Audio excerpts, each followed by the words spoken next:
Hello बच्चों। तो आज मैं एक चैप्टर लेके आया हूँ थर्मोडायनेमिक्स। बहुत सारे बच्चों को थर्मोडायनेमिक्स में डर लगता है, तो मैं आज बेसिक से थर्मोडायनेमिक्स पढ़ा रहा हूँ, जिसमें अब मैं आपको जो भी थर्मोडायनेमिक्स के छोटे से जो छोटे कॉन्सेप्ट हैं या बड़े से बड़े जो भी कॉन्सेप्ट हैं, उन सारे कॉन्सेप्ट को क्लियर करेंगे। तो होप सो आप मेरे थर्मोडायनेमिक्स के चैनल को सही से सीरीज को सही से आप फॉलो करेंगे। अब जब आप देखेंगे, जब ये चैप्टर खत्म होगा तो आपको पूरी की पूरी थर्मोडायनेमिक्स के जो भी क्वेश्चन होंगे, चाहे जेई मेंस का हो चाहे आप नीट का हो, वो सारे क्वेश्चंस आप इजीली लगा पाओगे। तो हम आज शुरू करते हैं बेसिक टर्म थर्मोडायनेमिक्स। थर्मोडायनेमिक्स होता क्या है एक्चुअली? तो थर्मोडायनेमिक्स जो टर्म आता है वो एक ग्रीक वर्ड है, थर्मी। थर्मोडायनेमिक्स एक ग्रीक वर्ड है, थर्मी, उससे मिलके बना हुआ। थर्मी मतलब क्या होता है? हीट। और डायनामिकोज मतलब फोर्स या पावर। इन दो वर्ड से मिलके बना है थर्मोडायनेमिक्स। और थर्मोडायनेमिक्स हम लोग क्यों पढ़ते हैं? तो थर्मोडायनेमिक्स का मतलब होता है relation between heat, work, temperature और एनर्जी। हम जो भी हीट निकलती है, कोई भी, यहाँ पे हीट निकलने का मतलब है कि किसी केमिकल रिएक्शन का, क्योंकि हम लोग केमिस्ट्री पढ़ रहे हैं, तो केमिस्ट्री में हमारा मैक्सिमम काम जो होता है वो रिएक्शन के थ्रू होता है। तो हम रिएक्शन के थ्रू जो भी हीट निकालते हैं या फिर पिस्टन के ऊपर कोई भी वर्क हम करते हैं, उसका और वजह से जो टेम्परेचर में चेंज होता है या एनर्जी में चेंज होता है, उन्हीं के बीच के रिलेशन को हम लोग बोलते हैं थर्मोडायनेमिक्स। ठीक है।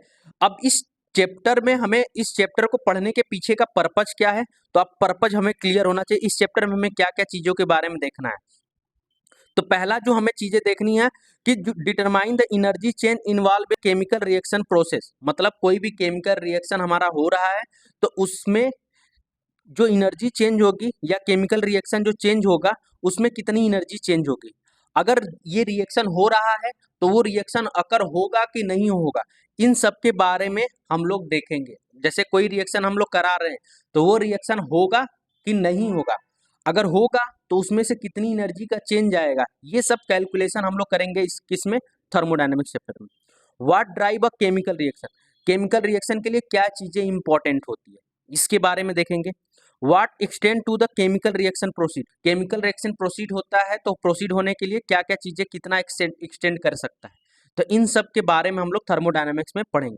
तो थर्मोडायनामिक्स की ये जो बेसिक चीजें हैं वो समझ में आएगी, तो उसके लिए हमें थर्मोडायनामिक्स की जो बाकी चीजें हैं वो कैसे समझ में आएगी, उसके हमें बेसिक टर्म को पहले समझना पड़ेगा।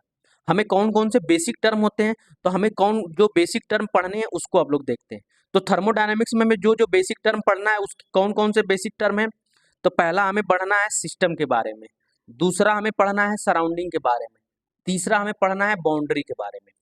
तो ये टर्म हमें पढ़ने हैं। उसके बाद टाइप ऑफ सिस्टम के बारे में पढ़ना है, कितने टाइप के सिस्टम होते हैं on the basis of heat और एनर्जी के ट्रांसफर के बेसिस पे। तो दो तीन तरीके का सिस्टम होता है, एक ओपन सिस्टम, दूसरा क्लोज सिस्टम, तीसरा आइसोलेटेड सिस्टम। उसके बाद जो बाउंड्री होती है, बाउंड्री को भी हम लोग फर्दर डिवाइड करते हैं। एक होती है बाउंड्री रियल बाउंड्री, एक होती है इमेजिनरी बाउंड्री।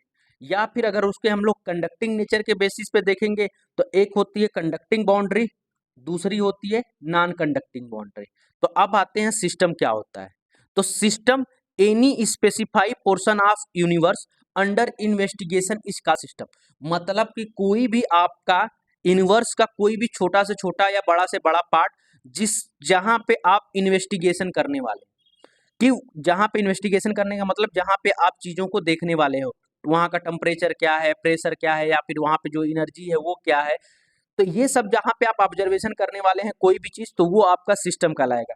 अब सिस्टम क्या हो सकता है, जैसे आप अगर अपने घर रूम, जिस रूम में बैठे हो, आप अपने उस रूम को ऑब्जर्व करोगे तो आपके लिए वो सिस्टम हो जाएगा।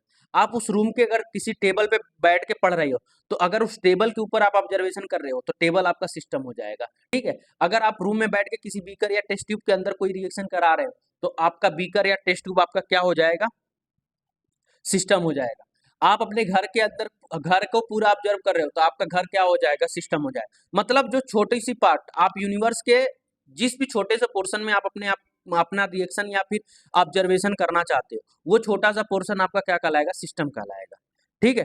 सिस्टम को छोड़ के बाकी यूनिवर्स का कोई भी आप पोर्शन उठा लोगे तो वो आपका क्या कहलाएगा, सराउंडिंग कहलाएगा। सराउंडिंग क्या होता है? Rest part of the universe is called surrounding. मतलब सिस्टम जहां पे आप ऑब्जर्वेशन कर रहे हो वो सिस्टम हो गया, उसके अलावा आप कोई भी पोर्शन ले लो कहीं का भी, वो आपका क्या कहलाएगा? सराउंडिंग कहलाएगा। और सिस्टम और सराउंडिंग जब मिलते हैं तो आपका यूनिवर्स का फॉर्मेशन होता है। ठीक है, अब उसमें बात आती है बाउंड्री। तो जो एक ऐसा सरफेस जो सिस्टम और सराउंडिंग को क्या कर रहा हो? डिफरेंशिएट कर रहा हो कि यहाँ से ये सिस्टम है, इसके बाहर सराउंडिंग है। तो वो जो सरफेस है जो सिस्टम और सराउंडिंग को अलग कर रहा है वो हमारी बाउंड्री कहलाती है। ठीक है, बाउंड्री क्या हो सकती है? रियल भी हो सकती है, इमेजिनरी भी हो सकती है। रियल का मतलब वो हमें दिखाई दे सकती है, इमेजिनरी का मतलब वो हमें दिखाई नहीं दे सकती। जैसे अगर मैं बोलूं कि हम जहाँ पे जिस रूम में बैठ के हम लोग स्टडी कर रहे हैं, तो उस रूम को अगर हम बॉडी के सिस्टम मानते हैं तो हमारी बॉडी और एटमॉस्फेयर के बीच में हमारी कोई भी रियल बाउंड्री नहीं है, इमेजिनरी बाउंड्री मान सकते हैं। हमारी स्किन जो होगी उसको हम लोग इमेजिनरी बाउंड्री मान सकते हैं। वहीं पे अगर हम बीकर को लेके बैठे हैं, अगर हम सिस्टम को लेके चलते हैं कि बीकर हमारा क्या है? सिस्टम है, तो बीकर की जो ग्लास है वो हमारी क्या करेगी? बाउंड्री की काम करेगी। हम उस बाउंड्री को टच कर सकते हैं, फील कर सकते हैं, तो वो हमारी रियल बाउंड्री हो जाएगी। और जिसको हम लोग टच कर सकते नहीं कर सकते, फील नहीं कर सकते, वो हमारी इमेजिनरी बाउंड्री हो जाएगी। तो ऐसा सरफेस जो सिस्टम और सराउंडिंग को सेपरेट कर रहा होगा वो हमारा बाउंड्री कहलाएगा। ठीक है, अब क्लासिफिकेशन ऑफ सिस्टम पे आते हैं। अब हम लोग क्या करते हैं? सिस्टम के बारे में जान ले, तो अब classification of system on the basis of, ये है क्लासिफिकेशन ऑफ सिस्टम। ठीक है, classification of system on the basis of mass and energy या फिर हीट के ट्रांसफर के बेसिस पे, एनर्जी या हीट के ट्रांसफर के बेसिस पे हम लोग क्या कर रहे हैं? सिस्टम को क्लासिफाई कर रहे हैं।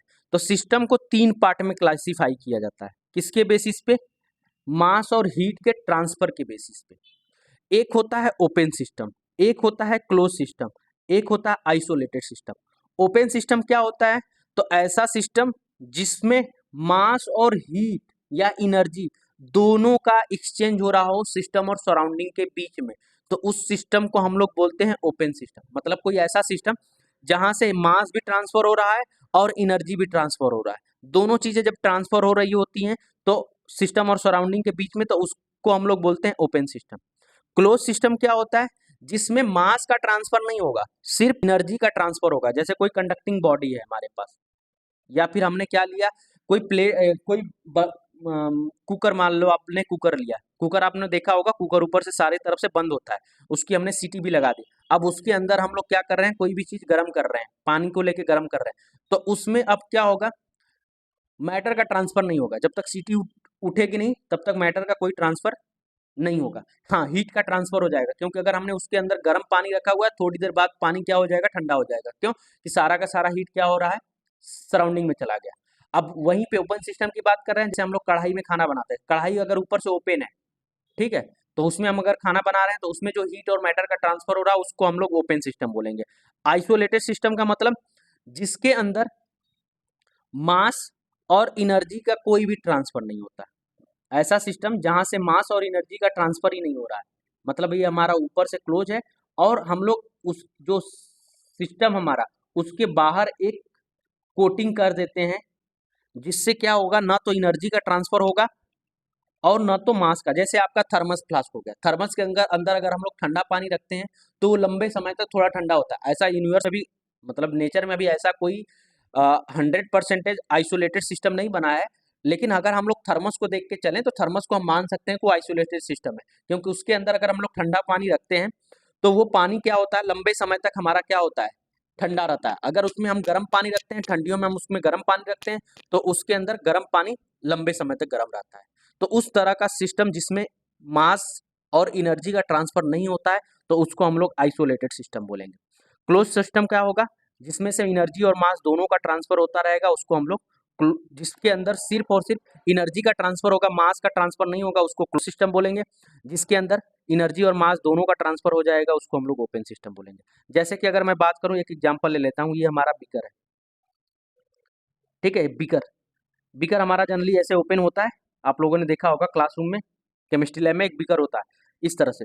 अब इसके अंदर हमने कोई रिएक्शन कराया, तो ये बीकर क्या होता है? ऊपर से ओपन होता है, तभी हम इसके ऊपर क्या करते हैं? कोई भी मटेरियल को डाल देते हैं। अब ये रिएक्शन हो रहा है, अब इसमें से जो भी गैस बनेगी वो यहाँ से इवॉल्व हो जाएगी, तो गैस बन रही है तो गैस का मास है, मैटर होती है गैस, वो जा रही है तो यहाँ से क्या हो रहा है, उसका मैटर का ट्रांसफर हो रहा है, और इसी जो वॉल होती है वहां से एनर्जी का ट्रांसफर हो रहा होता है, तो यहाँ से मास और एनर्जी दोनों का ट्रांसफर हो रहा है, तो ये ओपन सिस्टम हो जाएगा, ओपन सिस्टम हो जाएगा।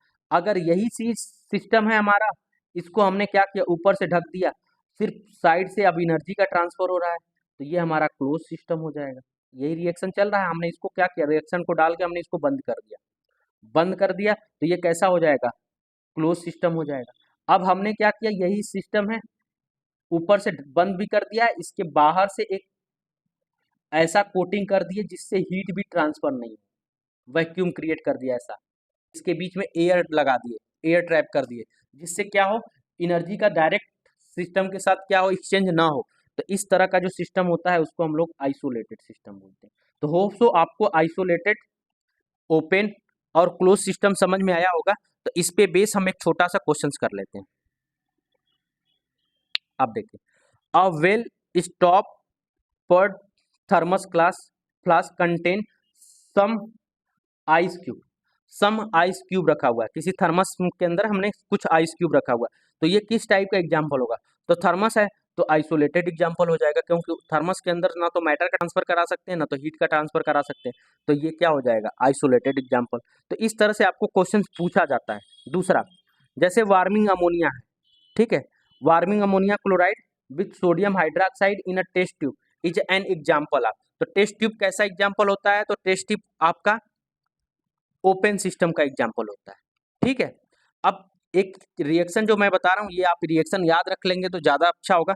अगर आपको अमोनियम का कोई सॉल्ट मिला, अमोनियम सॉल्ट है, उसका हम रिएक्शन किसी बेस के साथ करते हैं, तो उसमें से जो निकलता है उसमें से अमोनिया गैस निकलती है, ठीक है, अमोनिया गैस निकलती है, प्लस वाटर निकलता है, और एक सॉल्ट बनता है, ठीक है। तो ये रिएक्शन आप याद कर लीजिएगा, कभी फ्यूचर में कभी आपको क्वेश्चन ऐसे दे तो आप उसको कर पाओ, ठीक है। यानी कि इसका रिएक्शन अगर हमने किया तो NH4Cl अमोनियम क्लोराइड हो गया, इसका रिएक्शन करा रहे हैं किसी बेस NaOH के साथ, तो इसमें से जो निकलता है अमोनिया यानी कि NH3 गैस निकलता है, और क्या निकलता है, वाटर निकलता है, और उसके बाद सॉल्ट बनता है यानी कि NaCl सॉल्ट हो जाएगा, तो ये हो जाता है, ठीक है। तो ये हमारा रिएक्शन हो जाता है। तो इसकी इसी रिएक्शन को हमने किसी बीकर के अंदर किया हुआ है या टेस्ट ट्यूब के अंदर किया हुआ है, तो टेस्ट ट्यूब हमारा ओपन सिस्टम का एग्जाम्पल होता है ये।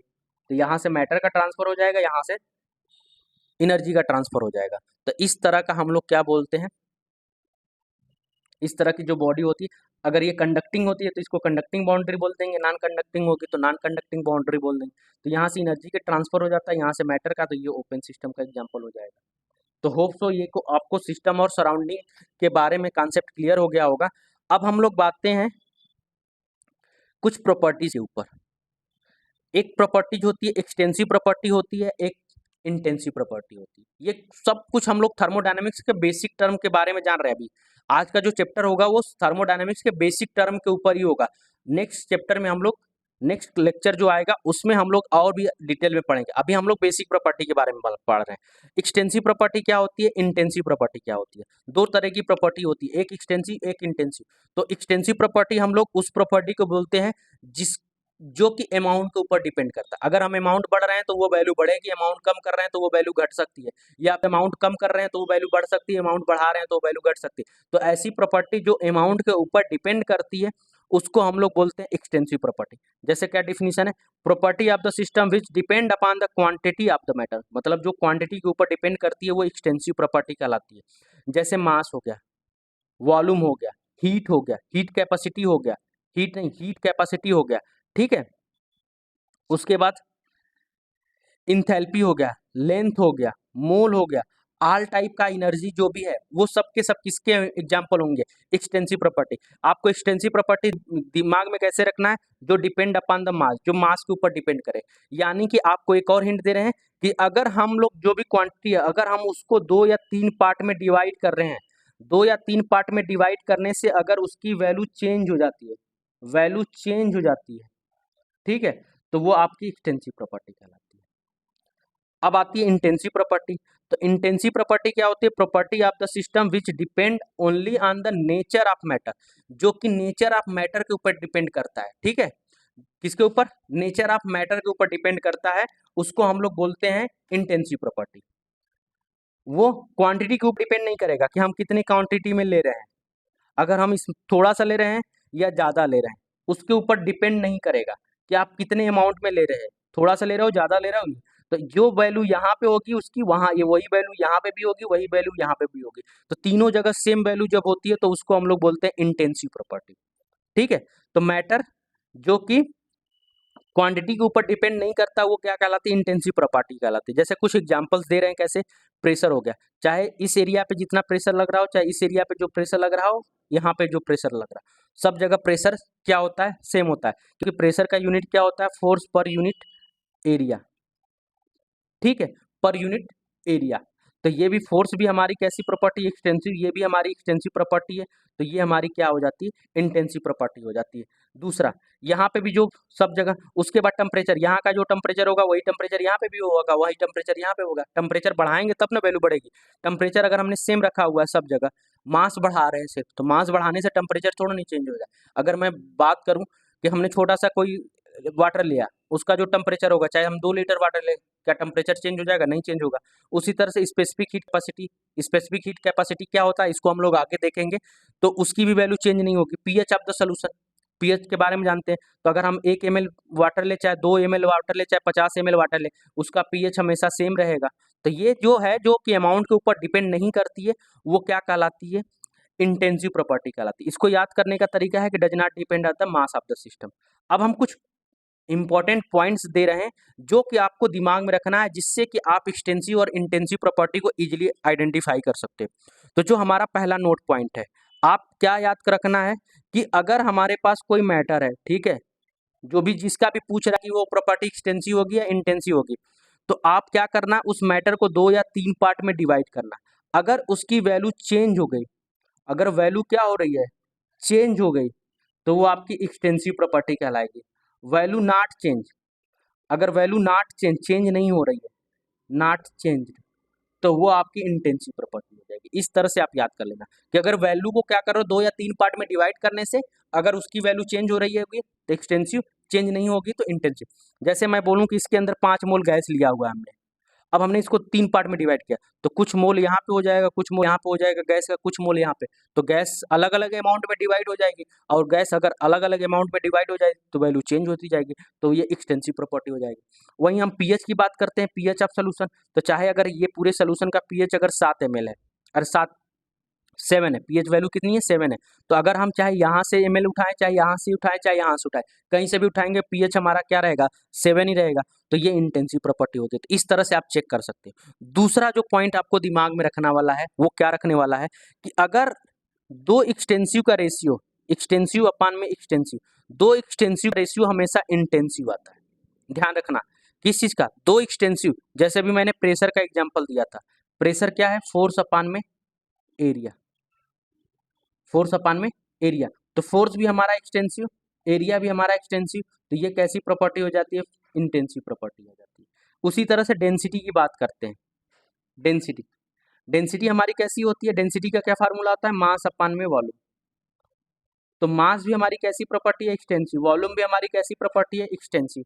क्योंकि वॉल्यूम कैसे है? अगर हम इसको यहाँ से, अगर ये पूरा 10 लीटर का है, तो ये देखिए 2 लीटर यहाँ, 5 लीटर यहाँ पे हो जाएगा, 3 लीटर यहाँ पे होगा, 2 लीटर, तो वैल्यू चेंज होगी इसको 3 डिवाइड करने पे, तो ये कैसी हो जाएगी? एक्सटेंसिव। तो एक्सटेंसिव एक्सटेंसिव, और इसकी क्या हो जाएगी? इंटेंसिव हो जाएगी। क्योंकि अगर जो वाटर का डेंसिटी यहाँ पे होगा 1 ग्राम पर ml, तो वही वाटर की डेंसिटी यहाँ पे भी होगा, वही वाटर की डेंसिटी यहाँ पे होगा, तो कहीं पे भी वाटर की डेंसिटी देखेंगे तो क्या होगा? 1 ग्राम पर ml आएगा, तो डेंसिटी कैसी प्रॉपर्टी हो जाएगी? एक्सटेंसिव प्रॉपर्टी हो जाएगी। तीसरा जो आपको दिमाग में रखना है, किसी टाइप की एनर्जी पूछ दे, अगर किसी भी टाइप की एनर्जी दे दिया, ऑल टाइप ऑफ एनर्जी, किसी भी टाइप की एनर्जी आपसे बोल दिया, चाहे काइनेटिक एनर्जी, पोटेंशियल एनर्जी, ठीक है, internal energy, enthalpy energy, Gibbs free energy, heat capacity, किसी भी टाइप की आपकी एनर्जी बोल दिया जो कि लग रहा है आपको एनर्जी है, तो वो कैसी प्रॉपर्टी होती है? All type of energy are extensive property. ठीक है, कोई भी टाइप की एनर्जी आपको मेंशन कर देगा तो वो आपको कैसी प्रॉपर्टी है, एक्सटेंसिव प्रॉपर्टी है। चौथा, अगर यही एनर्जी ऑल टाइप की एनर्जी जो है, all type of energy, all type of energy अगर क्वेश्चंस में पर मोल बोल दिया, पर वॉल्यूम बोल दिया, ठीक है, या फिर पर ग्राम बोल दिया, कुछ भी इसमें से बोल दिया आपको, पर लीटर, पर ग्राम, पर वॉल्यूम, पर लगा के कुछ भी बोल दिया, तब उस केस में ये सारी की सारी कैसी हो जाएंगी, इंटेंसिव प्रॉपर्टी हो जाएगी। ठीक है, कैसी प्रॉपर्टी हो जाएगी, इंटेंसिव प्रॉपर्टी हो जाएगी। उसके बाद पांचवा पॉइंट, अगर किसी भी तरह का कंसंट्रेशन टर्म है, concentration term, all type of concentration term, concentration term वो कैसी हो जाएगी, कंसंट्रेशन टर्म किसी भी टाइप के कंसंट्रेशन टर्म होगी तो वो इंटेंसिव प्रॉपर्टी होगी, किसी भी टाइप की कंसंट्रेशन, जैसे पीपीएम हो गया, पीपीपी हो गया, मोल फ्रैक्शन हो गया, ठीक है, मास परसेंटेज हो गया, मोल फ्रैक्शन, मोलरिटी हो गया, नॉर्मलिटी हो गया, तो किसी भी तरह का क्या दे रहा है, कंसंट्रेशन टर्म दे रहा है, तो वो कैसी प्रॉपर्टी हो जाएगी, इंटेंसिव प्रॉपर्टी हो जाएगी। क्यों, क्योंकि अगर आप कहीं से भी उठाओगे सोल्यूशन का छोटा सा भी पोर्शन उठाओगे तो उसकी कंसंट्रेशन सेम आएगी। अगर यहाँ का मोलरिटी 3 है तो यहाँ से उठाओगे तो भी मोलरिटी 3 मिलेगी, यहाँ से उठाओगे तो भी मोलरिटी 3 मिलेगी, तो कहीं से भी आप उठाओगे तो मोलरिटी आपको क्या मिलेगी, 3 मिलने वाली है। तो ये सब कुछ इंपॉर्टेंट पॉइंट है जो आपको क्या करना है, दिमाग में रखना है। अब एक जो सबसे इंपॉर्टेंट और खास पॉइंट है वो क्या है, इसको मैं थोड़ा इरेज कर देता हूं। जो सबसे खास पॉइंट है वो क्या है, अगर आपसे कहीं पे क्वेश्चंस में दिया हुआ है हीट और वर्क की बात कर रहा, हीट और वर्क जो होते हैं ये नाइदर एक्सटेंसिव होते हैं, नाइदर एक्सटेंसिव होते हैं और ना इंटेंसिव होता है, ना तो ये एक्सटेंसिव होता है ना तो ये इंटेंसिव होता है, ये दोनों नहीं होता है। इसको बोला जाता है, ये बाउंड्री प्रॉपर्टी है। बाउंड्री प्रॉपर्टी मतलब जब तक हम वर्क करेंगे तब तक ये क्या होगा, एग्जिस्ट करेगा, जैसे ही हमने कुछ करना बंद कर दिया इसकी वैल्यू 0 हो जाएगी। तो ये बाउंड्री प्रॉपर्टी आती है। विद इन द जब सिस्टम रन कर रहा होगा तभी ये प्रेजेंट होगा, जैसे ही सिस्टम रन करना बंद कर दिया इसकी वैल्यू 0 हो जाएगी। तो इसीलिए इसको हम लोग बोलते हैं नाइदर एक्सटेंसिव नॉर इंटेंसिव। ठीक है, और एक नोट पॉइंट करके आप ये लिख लीजिए कि जो भी एक्सटेंसिव या इंटेंसिव प्रॉपर्टी होती है, एक्सटेंसिव या इंटेंसिव प्रॉपर्टी होती है, during the process, during the process ये इन स्टोर होती है, ड्यूरिंग द प्रोसेस ये क्या होती है, स्टोर होती है, सिस्टम के अंदर क्या होगी, स्टोर होगी। तो ये चीज है, और ये क्या होते हैं, हीट और वर्क स्टोर नहीं होता, इसलिए इनको हम लोग बोलते हैं neither extensive nor intensive. Store होने का मतलब क्या है कि जैसे अगर हमने यहाँ पे एक पिस्टन रखा हुआ है, ये मान लो हमने रखा, ठीक है, अब इस पिस्टन को हमने यहाँ से दबाना शुरू कर दिया यहाँ पे, तो अब इसकी एनर्जी जो होगी क्या होगी, बढ़ जाएगी या फिर कम हो जाएगी, तो वो स्टोर हो रही है किसी और फॉर्म में, क्या हो जाएगी, स्टोर हो जाएगी। लेकिन वर्क क्या होगा, अगर यहाँ से यहाँ पिस्टन आपने किया तो वर्क बढ़ा, फिर जैसे ही आपने पिस्टन छोड़ा वर्क 0 हो जाएगा। हीट यहाँ से यहाँ ला रहे हो, हीट बढ़ रही है, जैसे ही आपने हीट देना बंद किया है ये चेंज 0 हो जाएगा। तो ये इसलिए ये नाइदर एक्सटेंसिव नॉर इंटेंसिव, यानी कि स्टोर होने का मतलब ये कहीं न किसी और फॉर्म में क्या हो जाएगा, स्टोर हो जाएगा। तो इस तरह से हम लोगों को ये कुछ इंपॉर्टेंट पॉइंट आपको दिमाग में रखने हैं, ये 6-7 पॉइंट। तो आपको एक्सटेंसिव और इंटेंसिव से रिलेटेड कोई भी क्वेश्चन आएगा तो आप होप सो कर लोगे, ठीक है। अगर सीपी और सीपी एक भी टर्म होता है, molar heat capacity at constant pressure, CP को बोलते हैं हम लोग। एक टर्म होता है सीपी और सीबी, आगे हम लोग इसके बारे में भी डिस्कशन करेंगे। जो भी नए नए आपको वर्ड दिख रहे हैं वो हम लोग आगे फर्दर डिस्क्राइब करेंगे कि वो जो चीजें हैं, सीपी या सीबी हुआ, हीट कैपेसिटी हुआ, इंथैल्पी हुआ, इंट्रोपी हुआ, ठीक है, गिब्स फ्री एनर्जी हुआ, इनको हम लोग फर्दर आगे डिटेल देखेंगे। बट आप ये वर्ड तो सुन लो कि क्या होते हैं, ठीक है। आपको मैं एक टेबल दे रहा हूँ, ये आपको टेबल है, इस टेबल का स्क्रीनशॉट ले लीजिए आप। आपको क्या काम करना है, इस टेबल को फिलअप करना है कि ये एक्सटेंसिव होगी या इंटेंसिव होगी। जैसे मैं कुछ एग्जांपल दे रहा हूँ, आप उसको इसी तरह से फिलअप कर दीजिए। जैसे मास, मास कैसी होती है, एक्सटेंसिव होती है, ठीक है। उसी तरह से डेंसिटी इंटेंसिव होती है, heat neither extensive nor intensive, work extensive होती है, सॉरी फोर्स एक्सटेंसिव होती है, work neither extensive nor intensive. तो इस तरह से मोलरिटी इंटेंसिव, तो ये पूरा आप स्क्रीनशॉट ले लीजिए। आप पूरा का पूरा इसको आप एक बार सॉल्व करिएगा खुद से बैठ के सोच के, ठीक है। जो चीज नहीं होगी, जो चीज नहीं आएगा उसको कमेंट कर दीजिएगा, उसका मैं सोल्यूशन आपको दे दूंगा, या फिर मैं किसी और वीडियो में, नेक्स्ट वीडियो जब आएगा तो मैं इसका सोल्यूशन आपको दिखा दूंगा। तो आप एक बार इसको खुद से ट्राई करिएगा स्क्रीनशॉट लेके, जो भी नहीं होगा उसको आप लेके आइएगा। एक ई सेल होता है, एक ई नॉट सेल होता है। आप ये ई नॉट सेल के बारे में 11th में आओगे तो पढ़ोगे। एक स्टैंडर्ड इलेक्ट्रोड पोटेंशियल होता है, एक इलेक्ट्रोड पोटेंशियल होता है। ई को बोलते हैं इलेक्ट्रोड पोटेंशियल, ठीक है। तो ये कुछ कुछ चीजें हैं जिसके बारे में आप पूरा भरोगे। अगर आपने ये पूरा का पूरा टेबल भर लिया ना, तो आपको फिर एक्सटेंसिव और इंटेंसिव से कभी डर ही नहीं लगेगा। आप सारे के सारे क्वेश्चंस इजीली कर जाओगे एक्सटेंसिव और इंटेंसिव के। अब हम आते हैं एक्सटेंसिव और इंटेंसिव से रिलेटेड कैसे क्वेश्चंस पूछे जाते हैं, हम उस कुछ क्वेश्चंस की प्रैक्टिस कर लेते हैं। जैसे विच of the following is intensive property, इनमें से कौन सा है जो इंटेंसिव प्रॉपर्टी है। तो आपको पता होना चाहिए इंटेंसिव प्रॉपर्टी क्या होती है, जो कि अमाउंट के ऊपर डिपेंड नहीं करते। टेम्परेचर अमाउंट के ऊपर डिपेंड नहीं करता, चाहे वो छोटा सा अमाउंट लो चाहे बड़ा अमाउंट लो, टेम्परेचर हमेशा सेम रहेगा। विस्कोसिटी ये फ्लूइड की प्रॉपर्टी होती है, तो वो भी फ्लूइड के अमाउंट के ऊपर डिपेंड नहीं करता। आप छोटी सी अमाउंट लो चाहे बड़ा अमाउंट लो, विस्कोसिटी हमेशा क्या रहेगा, सेम रहेगा। तो ये इंटेंसिव हो गया, ये इंटेंसिव हो गया। डेंसिटी भी इंटेंसिव प्रॉपर्टी होती है, किस छोटे अमाउंट का डेंसिटी लो चाहे बड़े अमाउंट का डेंसिटी लो, सेम होगा। तो इसका आंसर क्या होगा, ऑल ऑफ दीज, सब सही है, ठीक है। उसके बाद विच of the following is intensive property, इनमें से कौन सा इंटेंसिव प्रॉपर्टी है। इंटेंसिव प्रॉपर्टी हो गया। विच of the following is extensive, मतलब आप इसमें से कौन सा एक्सटेंसिव प्रॉपर्टी है। तो कोई भी चीज जो अमाउंट के ऊपर डिपेंड करती है वो हमारी क्या कहलाती है, एक्सटेंसिव प्रॉपर्टी कहलाती है, ठीक है। तो आप चेक कर लीजिए, इंटरनल एनर्जी पर मोल दे दिया, इंटरनल एनर्जी दिया होता तब तो ये एक्सटेंसिव प्रॉपर्टी होता, लेकिन पर मोल बोल दिया तो इसलिए ये क्या हो जाएगा, intensive property. Enthalpy extensive property, pH of the solution intensive property, pressure intensive property. तो ऑप्शन आपका हो जाएगा बी। इसी तरह से विच of the following is extensive property, इनमें से कौन सा एक्सटेंसिव प्रॉपर्टी है। तो आपका इंटरनल एनर्जी एक्सटेंसिव प्रॉपर्टी हो जाएगी। डेंसिटी इंटेंसिटी, कोई भी कंसंट्रेशन टर्म होगा वो कैसा होगा, इंटेंसिव प्रॉपर्टी। टेम्परेचर आपका इंटेंसिव प्रॉपर्टी। तो ये सब के सब क्या है, इंटेंसिव प्रॉपर्टी है। ये इंटरनल एनर्जी आपकी क्या हो जाएगी, एक्सटेंसिव प्रॉपर्टी। क्यों, क्योंकि मैंने बोला है कि किसी भी टाइप की एनर्जी है वो कैसी हो जाएगी, एक्सटेंसिव प्रॉपर्टी हो जाएगी। एक और question, select the correct statement, इनमें से कौन सा स्टेटमेंट करेक्ट है। Extensive property are additive in nature, ये मल्टीपल करेक्ट आंसर है, ठीक है, ये मल्टीपल करेक्ट आंसर हो सकता है। तो अगर आप क्वेश्चन को एक बार पॉज कर लिया करिए, उसके बाद आपको खुद से कर लिया करिए, वीडियो को पॉज कर लिया करिए, उसके बाद खुद कर किया करिए, उसके बाद वीडियो देखा करिए। तो जैसे आप देखिए एक्सटेंसिव प्रॉपर्टी क्या है, एक्सटेंसिव प्रॉपर्टी या एडिटिव नेचर। हाँ, एक्सटेंसिव प्रॉपर्टी क्या होती है, एडिटिव नेचर, मतलब इसकी एक्सटेंसिव प्रॉपर्टी कुछ और है। जैसे इसकी हीट, मान लो इसका मास, मास से इसका मास 5 kg है, इसका मास 6 kg है। अब दोनों का मिल गया तो मास क्या हो जाएगा, 11 kg होगा ना।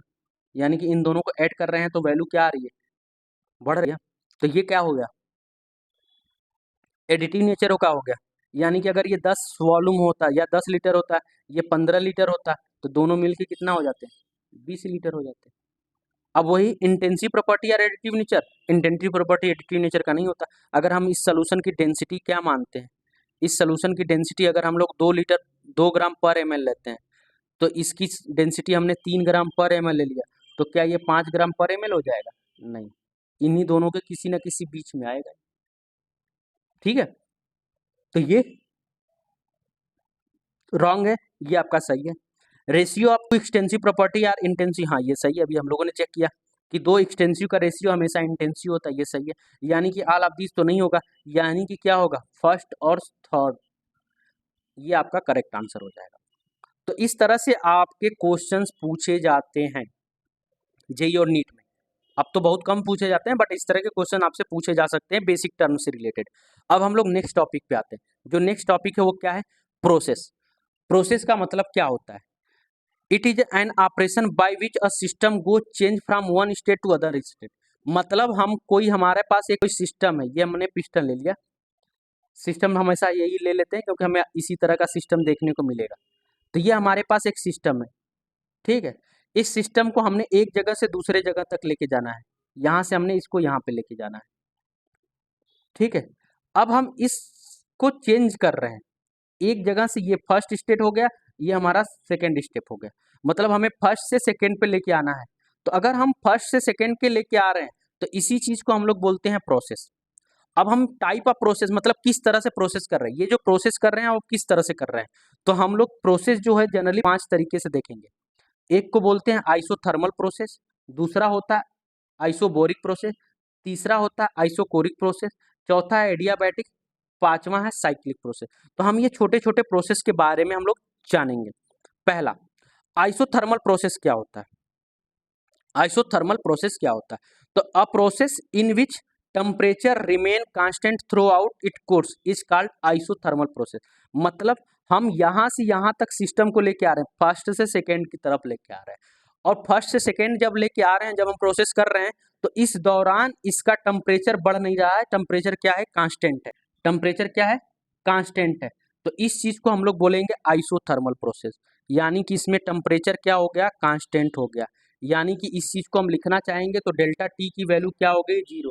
यानी कि स्मॉल डेल्टा टी की वैल्यू हम क्या ले सकते हैं, 0 ले सकते हैं, ठीक है। यानी यानी कि जो चेंज हो रहा है, चेंज इन टेम्परेचर जो हो रहा है वो 0 हो रहा है, टेम्परेचर कांस्टेंट, ठीक है। टेम्परेचर कांस्टेंट होने का मतलब क्या हुआ, चेंज इन टेम्परेचर 0। यानी कि 37 डिग्री टेम्परेचर है तो ये 37 डिग्री टेम्परेचर रहेगा। हम अगर सिस्टम को यहाँ से यहाँ लेके आ रहे हैं तो उसमें कोई चेंज नहीं हो रहा है। दूसरा, आइसोबोरिक प्रोसेस क्या होता है, तो आइसोबोरिक प्रोसेस वो प्रोसेस होता है जब आइसोबोरिक प्रोसेस वो प्रोसेस होता है जब हम एक सिस्टम से दूसरे, एक स्टेट से दूसरे स्टेट में आ रहे हैं, ठीक है। वन स्टेट टू दूसरे स्टेट, मतलब यहाँ से हम दूसरे स्टेट तक आ रहे हैं, तो इस दौरान हमारा क्या हो रहा है, प्रेशर कांस्टेंट होना चाहिए। अ process in which pressure of the system remain constant through out इस प्रोसेस। पूरे प्रोसेस के दौरान प्रेशर क्या होना चाहिए, कांस्टेंट होना चाहिए। तो इसको हम लोग बोलते हैं आइसोबोरिक प्रोसेस। यानी कि प्रेशर आपका क्या होगा, प्रेशर आपका क्या होगा, कांस्टेंट होगा। यानी कि डेल्टा पी की वैल्यू क्या हो जाएगी, 0, या डीपी की वैल्यू क्या हो जाएगी, 0। यानी कि अगर हम कहीं पे एक एटमॉस्फेरिक प्रेशर पे वर्क कर रहे हैं या फिर सिस्टम में कोई चेंज कर रहे हैं या कोई प्रोसेस कर रहे हैं, तो उस दौरान हमारा हमेशा प्रेशर क्या रहेगा, 1 एटमॉस्फेरिक प्रेशर बना ही रहेगा। तीसरा, इसी तरह से आइसोकोरिक प्रोसेस। आइसोकोरिक प्रोसेस क्या होता है, मतलब हम एक सिस्टम को यहाँ से यहाँ लेके आ रहे हैं, तो इस दौरान क्या हो रहा है, या फिर हम कोई प्रोसेस कर रहे हैं यहाँ से यहाँ तक का, तो उस दौरान उसका वॉल्यूम चेंज नहीं होना चाहिए। Volume of the system remain constant. यानी कि इसका हम इसमें से टेम्परेचर बढ़ा रहे होंगे तो वॉल्यूम बढ़ नहीं रहा होगा, ठीक है। या फिर हम लोग इस पे प्रेशर लगा रहे हैं तो वॉल्यूम क्या हो रहा है, कांस्टेंट हो रहा है, और बट उसका टेम्परेचर बढ़ रहा है। तो कोई और चीज बढ़ सकती है, टेम्परेचर, प्रेशर, वॉल्यूम, मोल, ये सब उसमें बढ़ सकता है, लेकिन उसका वॉल्यूम बढ़ना नहीं चाहिए। अगर उसका वॉल्यूम कांस्टेंट है तो उस प्रोसेस को बोलते हैं आइसोकोरिक प्रोसेस, ठीक है। यानी कि यहाँ पे अगर हम यह चीज देखें तो अगर हम लोग कोई प्रोसेस चेंज कर रहे हैं तो उसके में प्रेशर में चेंज आता है, जो हमें केमिस्ट्री में पढ़ना है। प्रेशर में चेंज देखना होता है, एनर्जी में चेंज देखना हो सकता है, ठीक है। उसके टेम्परेचर में चेंज हो सकता है, वॉल्यूम में चेंज हो सकता है, उसका मोल में चेंज हो सकता है, ठीक है। तो ये चीजें जो है उसकी वेरी कर सकती है। तो इसके बिहाफ पे हम लोग डिफरेंट टाइप के प्रोसेस को हम लोग डिफाइन कर रहे हैं। तो वॉल्यूम अगर कांस्टेंट है तो उसको हम लोग क्या बोलते हैं, आइसोकोरिक प्रोसेस। यानी कि वॉल्यूम आपका क्या हो जाएगा, वॉल्यूम आपका हो जाएगा कांस्टेंट। यानी कि डेल्टा वी की वैल्यू क्या हो जाएगी, 0, या डीवी की वैल्यू क्या हो जाएगी, 0। थ्रू आउट द सोल्यूशन उसका वॉल्यूम कांस्टेंट हो जाएगा। उसके बाद दो और प्रोसेस है, कौन सा है, adiabatic process. A process in which no heat exchange between the system और सराउंडिंग। सिस्टम और सराउंडिंग के बीच से कोई हीट का एक्सचेंज नहीं हो रहा है, ठीक है। यानी कि आइसोलेटेड सिस्टम हमारा है। अगर कहीं पे आइसोलेटेड सिस्टम बोल दिया है तो इसका मतलब उसमें से क्यू एक्सचेंज क्या होगा, 0 होगा, ठीक है। उसमें से कोई हीट का एक्सचेंज नहीं हो रहा है। अगर उसमें क्वेश्चन में एडियाबैटिक प्रोसेस बोल दिया या आइसोलेटेड सिस्टम बोल दिया, आइसोलेटेड सिस्टम में भी हीट का कोई एक्सचेंज नहीं होता है। तो इस तरह से आपको अगर सिस्टम और सराउंडिंग के बीच में कोई हीट का एक्सचेंज नहीं हो रहा, जैसे हमने यहाँ से यहाँ तक लेके आए, पिस्टन को हमने यहाँ से यहाँ तक लेके आए और इसका टेम्परेचर बढ़े या घटे, लेकिन हीट का एक्सचेंज नहीं हो रहा है, हीट एक्सचेंज ना होने की वजह से उस सिस्टम का टेम्परेचर बढ़ गया, और टेम्परेचर बढ़ गया और हीट का ट्रांसफर नहीं हो रहा है, तो इसी का मतलब वो होता है कि एडियाबैटिक प्रोसेस है वो। ठीक है। दूसरा जो लास्ट है वो क्या है, साइक्लिक प्रोसेस। पांचवा है जो साइक्लिक प्रोसेस। साइक्लिक प्रोसेस क्या होता है, जैसे अगर हमें यहाँ से यहाँ जाना है, सॉरी, साइक्लिक प्रोसेस का मतलब हम घूम के यहीं पे हैं, घूम के यहीं पे आ गए, या फिर कोई और भी पाथ को फॉलो किए, कई और पाथ फॉलो किए, लेकिन जहाँ पे हमारे स्टेट में कोई चेंज नहीं आ रहा है, हम जहाँ पे हैं वहीं पे हैं, लेकिन हम लोग प्रेशर, वॉल्यूम, टेम्परेचर सब कुछ चेंज कर रहे हैं, लेकिन जिस स्टेट पे हैं उसी स्टेट पे रह गए, तो उस तरह का प्रोसेस को हम लोग बोलते हैं साइक्लिक प्रोसेस।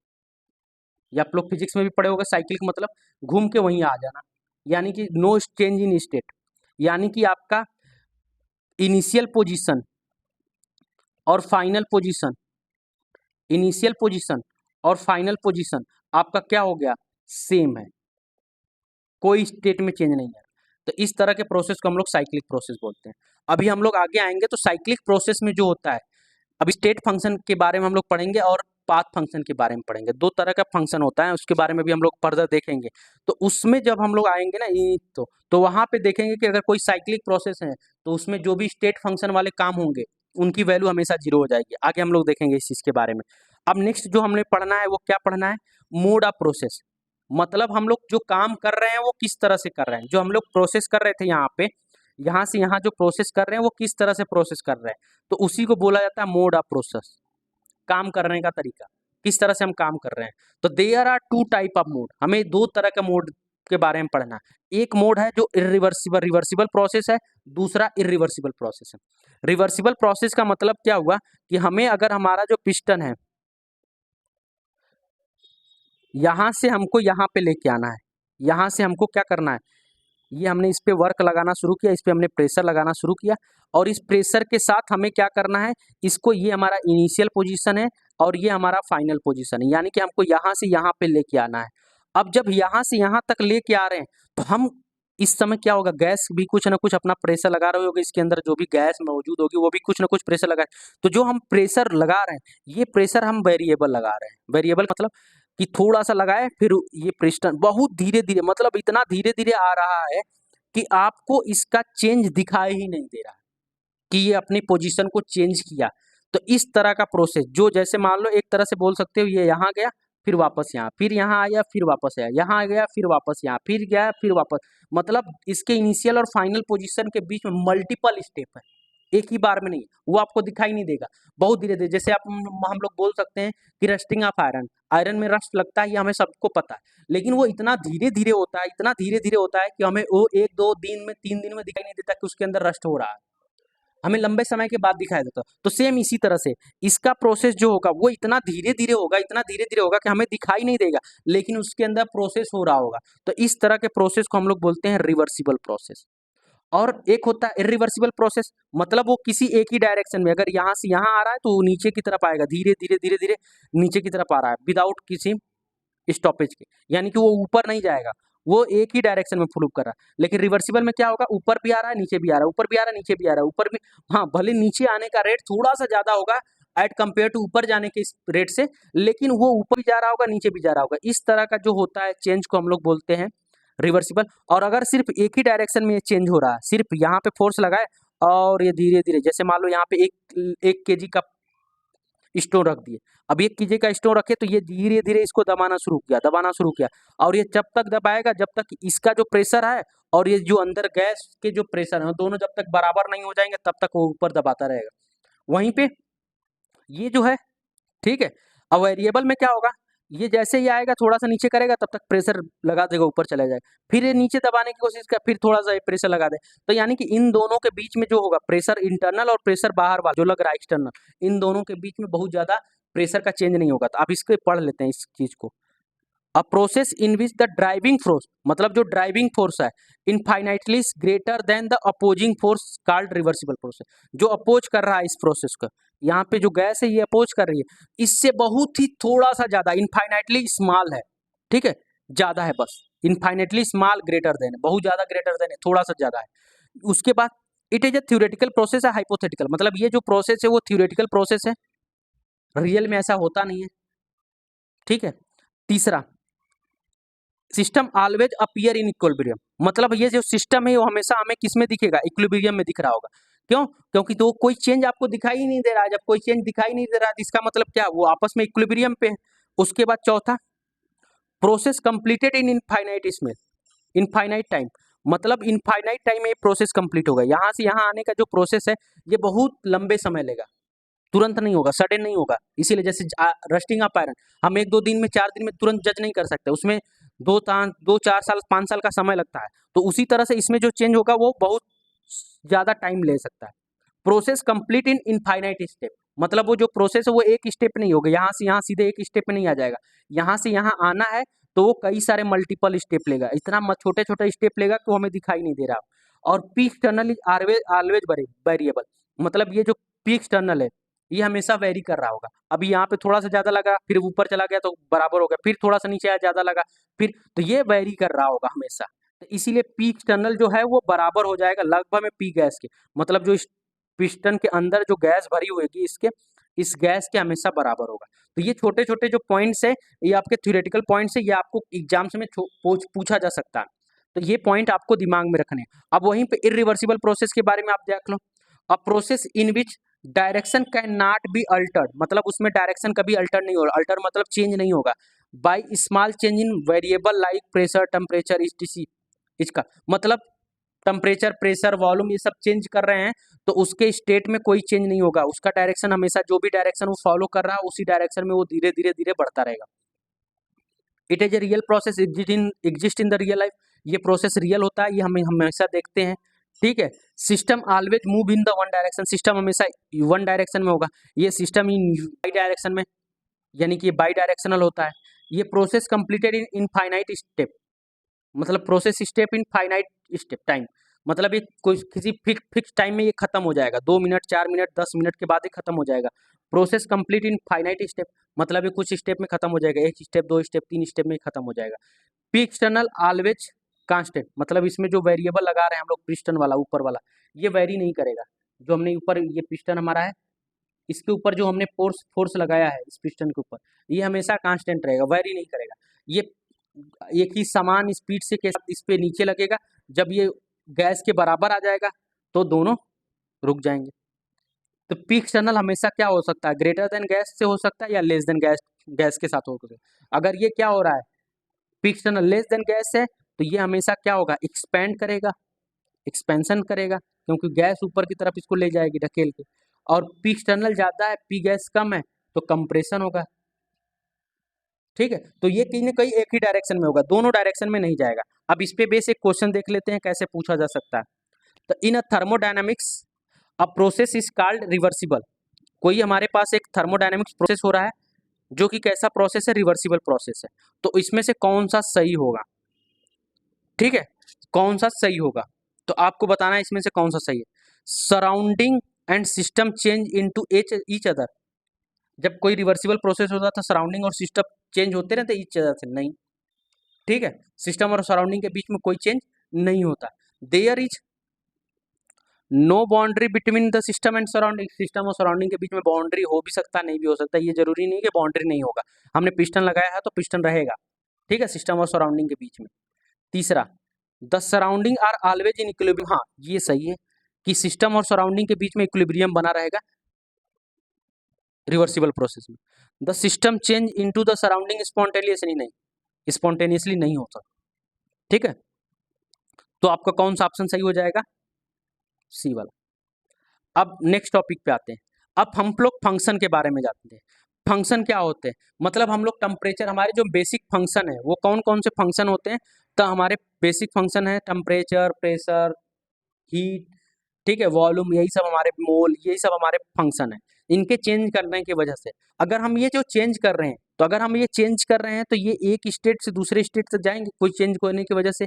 ये इनका इनिशियल स्टेट हो गया, ये इनका फाइनल स्टेट हो गया। तो ये जो एक स्टेट से दूसरे स्टेट पे जो चेंज आ रहा है, इसी ये जो ऑपरेशन कर रहे हैं इनके ऊपर, तो इनके ऑपरेशन करने की वजह से इनके फंक्शन में चेंज होगा। टेम्परेचर में हो सकता है चेंज हो जाए, प्रेशर में चेंज हो सकता है, वॉल्यूम में चेंज हो जाए, किसी में भी चेंज हो सकता है। ठीक है, तो अब स्टेट फंक्शन क्या है, it is an operation by which a system undergo a change from one state to another state and value of system only depend upon the initial and final state of the system.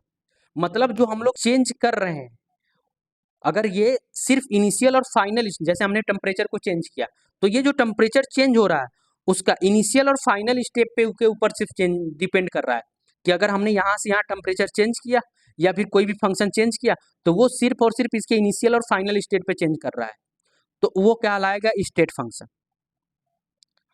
यानी कि एक तरह से आप समझ लीजिए कि ये क्या फिजिक्स में आपने पढ़ा होगा, डिस्प्लेसमेंट, यानी कि जो इनिशियल और फाइनल पोजीशन पे डिपेंड कर रहा है कि आप ऐसे घूम फिर के आए हो कि सर्कल बना के आए हो कि कैसे आए हो, उसके ऊपर डिपेंड नहीं करेगा, पाथ के ऊपर डिपेंड नहीं करेगा कि आपने कौन से पाथ को फॉलो करके आया हुआ है। ये सिर्फ और सिर्फ अपने इनिशियल और फाइनल पोजीशन के ऊपर डिपेंड करेगी।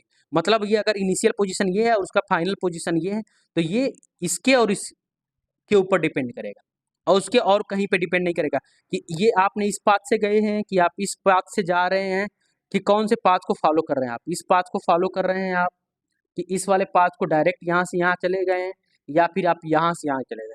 बस अगर आपने ये इनिशियल है आपका, ठीक है, ये आपका इनिशियल है, ये आपका फाइनल है, तो इन्हीं के ऊपर डिपेंड करेगा और कहीं नहीं। तो स्टेट फंक्शन जो होता है जो सिर्फ इनिशियल और फाइनल के ऊपर डिपेंड करता है, हम लोग उसको स्टेट फंक्शन बोलते हैं।